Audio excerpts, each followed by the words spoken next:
აღმოჩენების პერიოდის შემდეგ ხო ხდება იმპერიების ჩამოყალიბება, რომელიც სწორედ რესურსების გამოყენებაზე არის, ხო? თქვა ნაპოლეონის ომების დროს ბრიტანული, ესპანური თქვა საფრანგეთის იმპერია არის კოლონიალური იმპერიები არიან, რომელთა იყენებენ ამ უზარმაზარ რესურსს, ასე რომ ვერ ვიტყვი რომ თქვა გარკვეულ 1960-იან წლებამდე ევროპას რესურსები უზარმაზარი აქვს, იმიტომ რომ კოლონიალური ხო, არა თავისი თუმცა აქვს, ხო.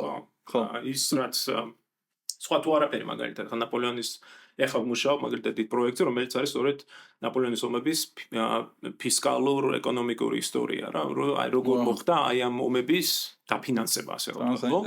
ერთ-ერთი მაგალითად შეიძლება ნაკლებად ცნობილი ფაქტი მსმენელებისთვის ის იყოს, რომ ნაპოლეონი და ესპანეთი ხო მოკავშირეები იყვნენ და ფაქტიურად ნაპოლეონი იყენებდა ესპანეთის მიერ მექსიკაში უზარმაზარი ვერცხლის საბადოებს, რათა დაეფინანსებინა თავისი ომები.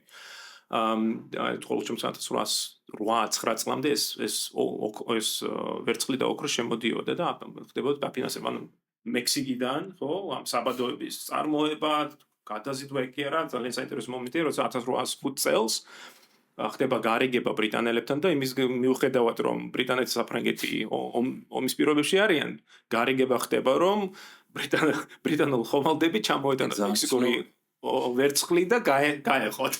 ხო, მაგ ნაცილი ჩვენ, იმიტომ რომ ფული ორივეს გჭირდება რომ მოკლათ ერთმანეთი.